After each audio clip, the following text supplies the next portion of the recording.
This is the demo of our Bitcoin simulator. We have navigated into the folder which has the code for it. The folder structure looks something like this. We are gonna run it using mix phoenix.server. Um, that's the command to run the server from Phoenix Framework. And once we run it, we access our web page at localhost 4000. Here we can enter the amount of nodes we need in the Bitcoin simulation. We enter 100 nodes. So when we enter the amount of nodes, it comes here. Uh, Here we initialize the number of nodes that are there that are given, and those are the new clients. And as a starting point, we initially choose a random node, and we mine using that random node so that he gets a balance, and that balance is distributed to every node in the network. And once that is done, that block is mined again, and then we set the blockchain for every client, and then we start the simulation for the client.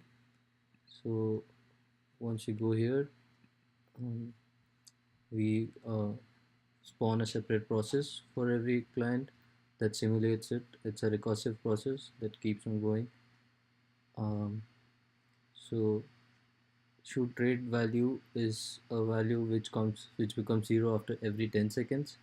So every 10 seconds, every other node will do a random transaction. It will check its balance, and it will do a random transaction of any number between 1 and its balance from any one of its neighbors, and then it will broadcast that transaction. Once that transaction is broadcasted, it will then get its transactions that it has received, and from its transactions received transactions, it checks all the transactions that are after the timestamp of the last block of the blockchain it has.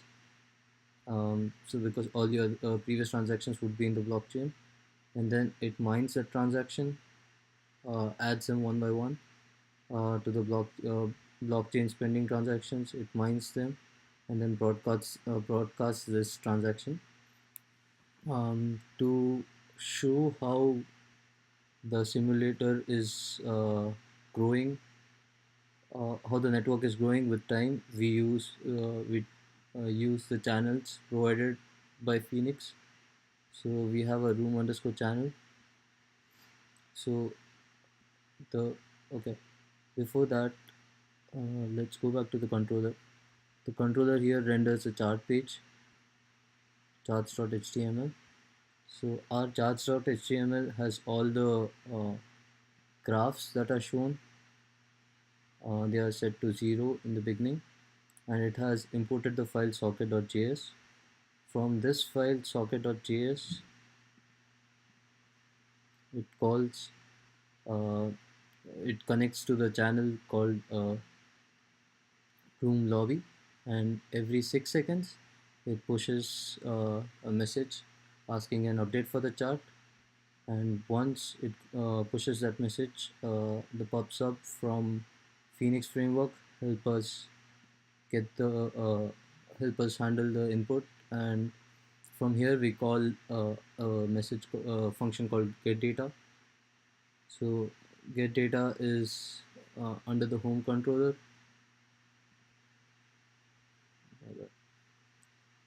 Yeah, here we have an observer that exists in the network, which neither transacts not mines, but is broadcasted all the transactions and the blockchains. So it just validates if the blockchains and transactions are correct, and if they are, and larger than if the size of the blockchain is larger than the blockchain it has, then it adds to it replaces its blockchain with the new blockchain. So basically this node here is only for data gathering. This node does nothing else.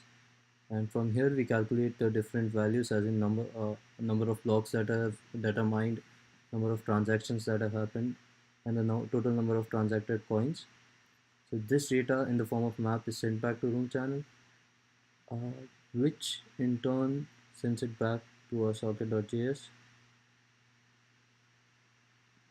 Yeah, it is sent as body to socket.js, and socket.js uses this payload.data to update the charts and render them. So here we can see the different type of charts. This is the number of transactions that keep increasing, the number of blocks created that keep increasing, and the number of coins that are transacted that keep increasing every time a new block shows up in the network. So yeah, that is it.